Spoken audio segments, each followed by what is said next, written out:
In the studio, the Conservative MP for Shipley, Philip Davies. Philip, we shouldn't underestimate the scale of what was announced yesterday. This must be unprecedented for a government to say we're seizing power back from the courts and we are overturning what is about 955 verdicts of guilty against these postmasters. The government is doing it. It's never happened before, I don't think. No, it is. It's an unprecedented step in an unprecedented situation, really. I mean, the problem with everything in the UK, we see it with the COVID inquiry, we see it with this inquiry into the post office. It's been set up quite a while ago. 3 years ago. Is that the wheels just move so slowly in this country. And so the government have sort of seized control of the situation. So we're not prepared to just let this keep running on forever and ever.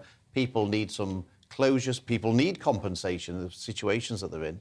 And, you know, I don't think anybody's saying that this is an ideal way to deal with any particular situation, because there inevitably will be one or two cases where some wrongdoing did take place.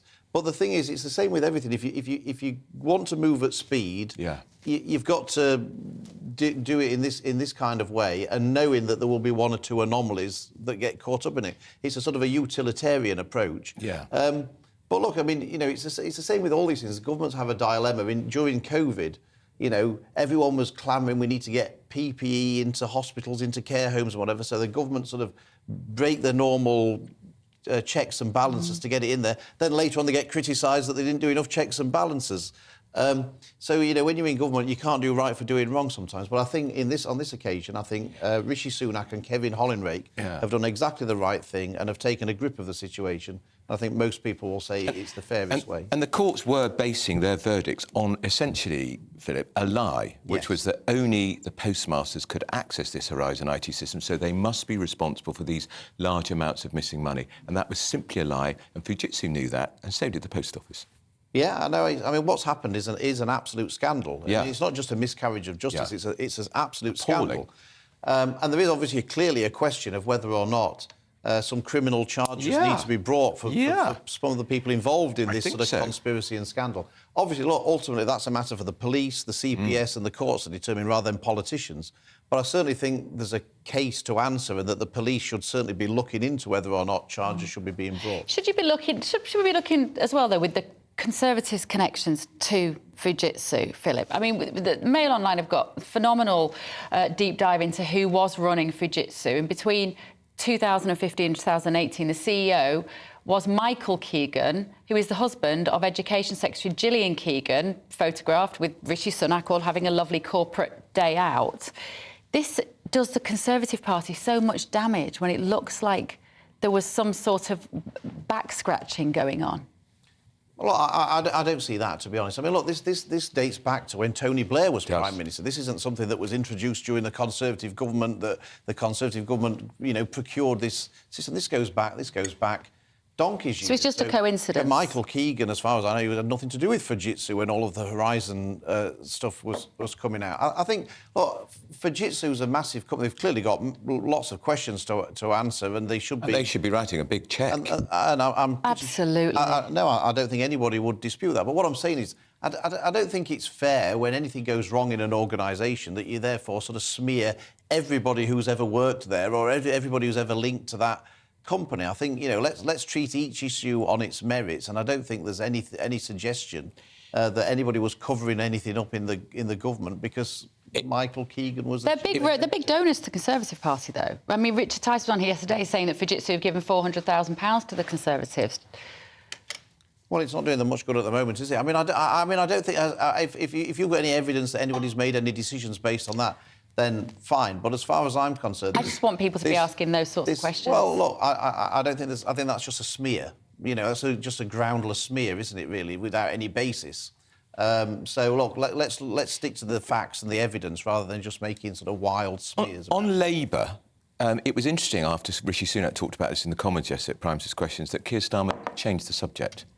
Is this because he's uncomfortable with the fact Nigel Farage raised the issue about the fact, as Director of Public Prosecutions, he was Director of Public Prosecutions for quite a few years when these postmasters and postmistresses were being arrested and charged. He didn't intervene, and he could have done. He could have done. There was a way he could have used his Is there some questions that he has to answer on this? Look, I don't think any political party comes out of this smelling of roses. I think that's the thing. You know, every political party has got something that they should have done better. With hindsight, they should have done better. I wouldn't accuse anybody of willfully doing things wrong. But when they look back, they'll think I should have done something differently.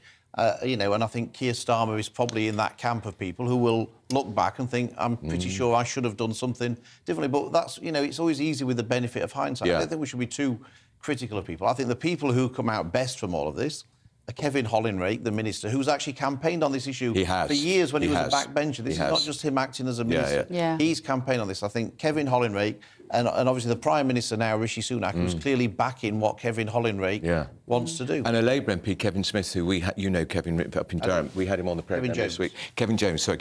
He's been on this as well for years and years. Exactly, absolutely. It's interesting, because people say, why didn't the press get involved in this? Well, my newspaper, The Daily Mail, first wrote about this in 2013. We have been banging on about this for a long time. It's appalling, really, isn't it? It took this TV drama to captivate and electrify the country, outraging people, actually, which has finally forced the whole collective will of Parliament to act. And that's shameful, really. It's amazing how these things work. I mean, some of us in Parliament, we battle on particular issues for years and years and years where we think there's an absolute scandal and you can't get any traction for it at all. And then, you know, along comes ITV and all of a sudden, you know, but that's just the way of the world, isn't it? Yeah.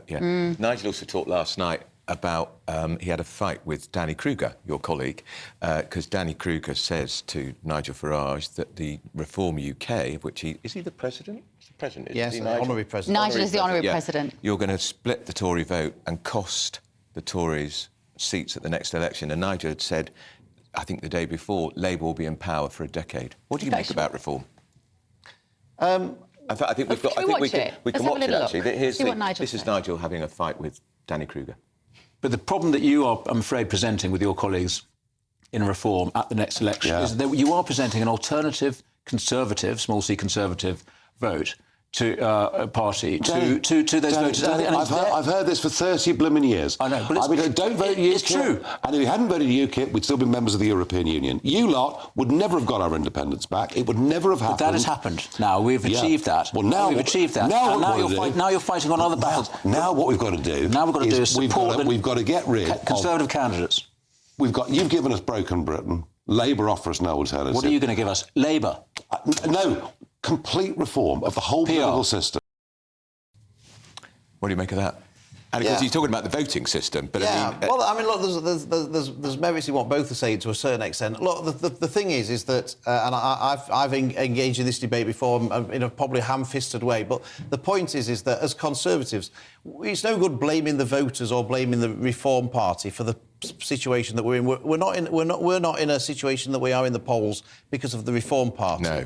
We're in the situation we're in because of us. Because they've been incompetent. Because we haven't been, to most people's view, conservative enough. I agree with you. That's the issue. So the solution is in our own hands. It's not about going around and then blaming the Reform Party.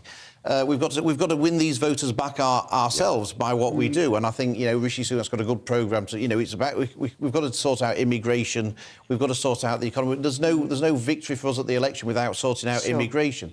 So we've got to do that ourselves. There's no good blaming anybody else. Yeah. But the thing is, the key point is, we've got to persuade people at the general election that they're better off having a Conservative government than a Labour government. It will be one or the other.